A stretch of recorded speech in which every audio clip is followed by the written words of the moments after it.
नन्ना मुन्ना राही हूं, संघ का सिपाही हूं। क्या नारा है? ये नारा लग रहा था। वो खामोशी इख्तियार करते हैं और मुसलमान को समझते हैं कि मुसलमान डर में वोट देगा। अरे डर किस बात का, अल्लाह हमारे साथ है, डरना किस बात का है भाई। हरीबा खान जी, यहां पर मौजूद मोअज़्ज़िज़ बुजुर्गों, नौजवान साथियों, महसूस ये होता है दौरे तबाही है। शीशे की अदालत में पत्थर की गवाही है। दुनिया में कहीं इसकी तब्दील नहीं मिलती। कातिल ही मुहाफिज है, कातिल ही सिपाही है।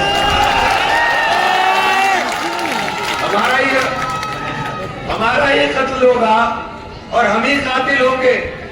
अजीब दस्तूर है इस वक्त जमाने का। हम पर ही गोली चलती है और हमें ही कहा जाता कि हम कातिल हैं। बच्चों के सीने पर सीधे छाती पर गोली मारी जाती है। हाल ये कर दिया है मुल्क के अंदर मुसलमान का, घर में रहेगा तो दंगाई घुसकर मारेंगे और बाहर निकलेगा तो पुलिस गोली से मारेगी। ये बात मैं आपसे नहीं कह रहा हूं, मैंने प्राइम मिनिस्टर से पार्लियामेंट में कही थी कि मुल्क के अंदर रहने वाले 25 करोड़ लोगों को आप साइड लाइन नहीं कर सकते हो। आप हमारे नाम पर नफरत फैला करके, आपसे भी आज एक बात कहने के लिए आया हूं कि अल्लाह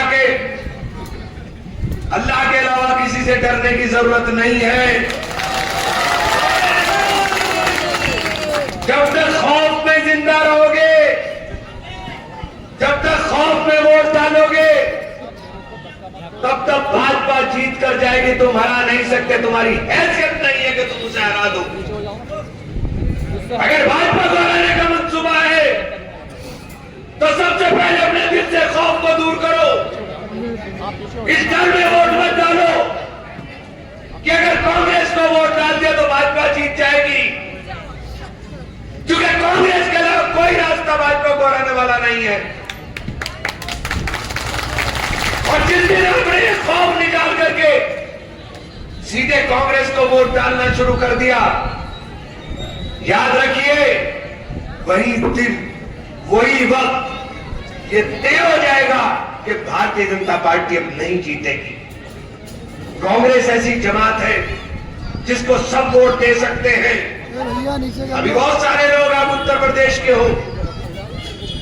2022 में क्या हो रहा था उत्तर प्रदेश में? भैया के नाम जवानी कुर्बान हो रही थी, सड़कों पर हुजूम था। मुझे भी धकिया करके ले गए थे मेरे लोग। और जिस दिन मैं गया था, 400 किलोमीटर लंबा, 350 किलोमीटर लंबा रास्ता मऊ से लेकर के लखनऊ तक 11 घंटे में तय हुआ था। जो हमारा कम से कम 5 घंटे में तय होना चाहिए, वो 11 घंटे में तय हुआ था।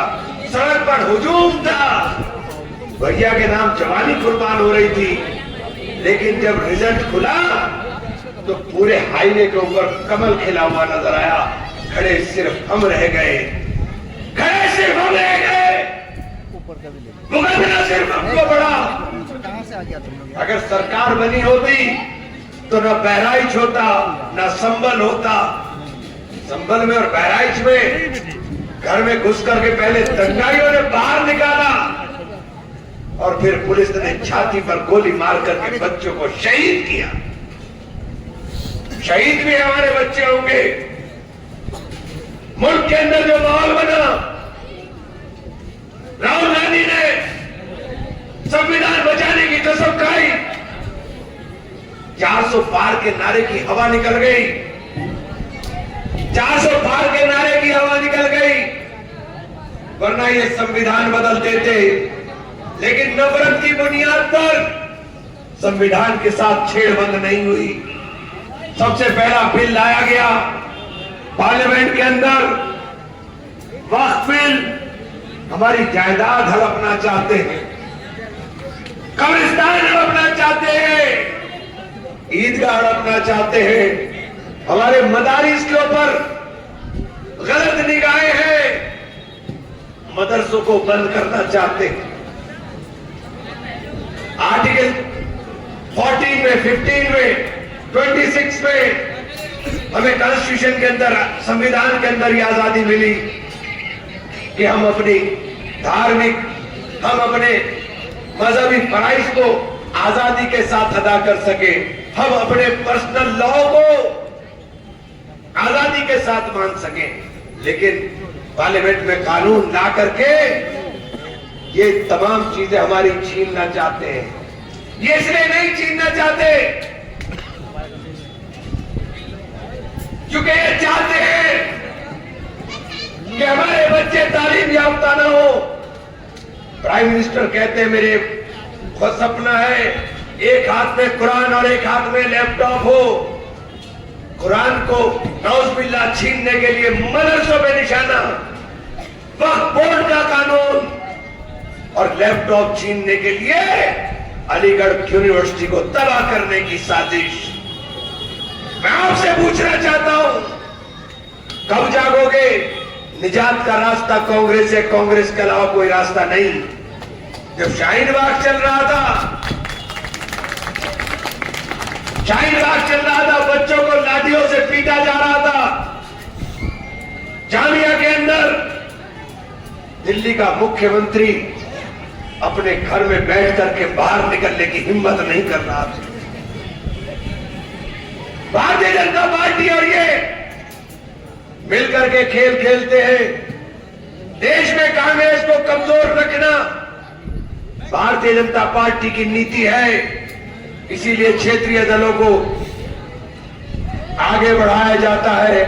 और जब देश का चुनाव होता है तो ये बराबर बंटवारा चाहते हैं, लेकिन जब अपना चुनाव होता है ये हमारा गला काट देते हैं। ये गला इसलिए काटते हैं कि कांग्रेस ही रास्ता है, भारतीय जनता पार्टी को हटाने का कोई दूसरा रास्ता नहीं है। साथियों, ईमानदारी से दिल पर हाथ रखिए। आज जरूरत वक्त की क्या है? आज वक्त की जरूरत है कि आपकी मजबूत आवाज जिंदा रहे। अगर आपकी मजबूत आवाज कोई देश के अंदर है तो उसका नाम राहुल गांधी है, कोई दूसरा नहीं है। अगर मैं गलत कह रहा हूं, एक वोट मत देना हमको। राहुल गांधी के अलावा किसी में हिम्मत नहीं जो प्रधानमंत्री की आंख में आंख डाल करके आपके ऊपर आने वाली हर परेशानी के लिए लड़ने की जुर्रत कर सकता। राहुल गांधी को निशाने पर इसीलिए लिया जाता, उन्हें निशाना इसीलिए साधा जाता है कि राहुल गांधी को कमजोर करेंगे तो ये मुल्क में राज कर पाएंगे। आज आपसे कहना चाहता हूं, जब शाहीन बाग हो रहा था जब नहीं बोले, जब जहांगीरपुरी के अंदर दंगे हो रहे थे जब नहीं बोले, चाहे शिफाउल हो, चाहे ताहिर हो, चाहे शाहरुख हो, इन सारों को साजिश का शिकार बनाया गया। इन सारों को साजिश का शिकार बनाया गया, लेकिन इंसाफ का रास्ता इनका चुनाव का नहीं है। इनको चुनाव से इंसाफ नहीं मिलेगा। इनको अगर हम ताकत में आएंगे तब इंसाफ मिलेगा और कांग्रेस इंसाफ देने का काम करेगी। इनके हारने और जीतने से इनको फायदा और नुकसान नहीं हो सकता। मैं आपसे खुलकर कहना चाहता हूं, जब दिल्ली का वजीर आजम अपने घर में बैठ करके उस वक्त तमाशा देख रहा हो, और एक और बात आपसे पूछना चाहता हूं, चलो भाई खासाब भी बहुत सारे हैं। खासाब तो अपनी जान, मान, शान, इज्जत सारी की सारी दांव पे लगा देता है कि अगर उसे इज्जत ना मिले। किसी पार्टी का नेता तुम्हारे यहां वोट मांगने नहीं आ रहा, तुम दीवाने हो रहे वोट दे। एक जगह बताओ, मुसलमानों में केजरीवाल ने किसी एक जगह वोट मांगा हो? यहां से उठा लो। मैं सारी विधानसभाओं में गया हूं, एक विधानसभा में केजरीवाल मुसलमान के वोट मांगने नहीं गया, क्योंकि उसको डर है अगर मुसलमान की बात कर ली तो उससे उसका हिंदू भाग जाए। नारा लग रहा था, नन्ना मुन्ना राई हूं, संघ का सिपाही हूं। क्या नारा है? ये नारा लग रहा था और इस नारे को वो साबित भी करते हैं। जब हमारा मुद्दा आता है हमारे से बात नहीं करना चाहते, जब हमारा मुद्दा आता है वो खामोशी इख्तियार करते हैं और मुसलमान को समझते हैं कि मुसलमान डर में वोट देगा। अरे डर किस बात का, अल्लाह हमारे साथ है, डरना किस बात का है भाई? बार बार भाजपा का डर, भाजपा तो आ रही है और दिल्ली के अंदर ये सरकार बनाने वाले जो दावे हो रहे हैं, मुझे आप एक बात बता दीजिए, आसिफ मोहम्मद खान साहब आप एमएलए रहे, वक्फ बोर्ड किसके अंदर आता है? दिल्ली सरकार के अंदर आता है वक्फ बोर्ड। ईदगाह के ऊपर वक्फ बोर्ड ने एफिडेविट कैसे दे दिया कि वो जमीन डीडीए की है और 11.5 एकड़ जमीन ईदगाह की डीडीए ने कब्जा कर ली। आपकी सरकार थी, कैसे एफिडेविट दे दिया? ये सवाल नहीं पूछोगे? ये सवाल अपने आप से नहीं पूछोगे कि जब कांग्रेस की सरकार थी, कांग्रेस ने क्या किया, शीला दीक्षित ने क्या किया? और ये जो जितनी बिल्डिंगें यहां खड़ी हुई है ना, दुआ करो कि कांग्रेस आ जाए, वरना ये सब नेस्तनाबूद करने की तैयारी है। दुआ करो कि कांग्रेस आ जाए, ये तुम्हारे मकान बच जाए, वरना इन सबके ऊपर नजरें टेढ़ी हैं। अभी समझ में नहीं आ रहा है, लेकिन वक्त आने पर समझ में आ जाएगा आपकी। तो इसलिए बेहतर है कि अभी समझ लो और कांग्रेस को वोट दे दो। कांग्रेस को वोट दोगे तो साथियों मुल्क के अंदर ये सेक्युलरिज्म बचेगा, ये कानून बचेगा, ये संविधान बचेगा। एक नारे के साथ, क्योंकि मेरे ख्याल लगता है टाइम हो गया, क्या टाइम हो गया? इसलिए साथियों मैं आपसे कहने के लिए आया हूं कि ये मुल्क के अंदर अफरा तफरी का जो माहौल है, ये इसलिए नहीं, वैसे भी दिल्ली की सरकार के कोई मायने नहीं होते। ये अधकचरी सरकार होती है। आदि में ये कौन है? ये वो ऐसी है कि नाम का कोतवाल, न कलम, न दवात, न पिस्टल, कुछ नहीं है इसके पास। लेकिन दिल्ली की सरकार से एक मैसेज जाना है दिल्ली से। अगर आपने ये तय कर लिया कि हमें कुछ नहीं देखना है, हमें कांग्रेस को वोट देना है, तो भाजपा हारेगी। आप ये तय समझ लीजिएगा, उसी दिन देश में तय हो जाएगा। खासतौर से आपके लिए कह रहा हूं, उसी दिन ये देश में तय हो जाएगा कि भारतीय जनता पार्टी चली गई। ये जो छोटा दुकानदार, छोटा व्यापारी आज के डेट में परेशान है, अरे तुम्हारा और हमारा क्या है? हमारे 98% लोग तो रोज कमाते हैं और रोज खाते हैं। ये जेब में डाका किसके डला है? ये डाका उन्हीं के डला है जो जोर से नारा लगाते हैं हमारे खिलाफ। मैं उनसे ही कहता हूं कि नफरत की बुनियाद पर देश नहीं तरक्की करेगा। देश तरक्की करेगा मोहब्बत से, हिंदू मुस्लिम सिख ईसाई के नारे से। एक नारे के साथ मैं कहूंगा, मुल्क बचाने निकले हैं, आप कहिएगा आओ हमारे साथ चलो। मुल्क बचाने निकले हैं,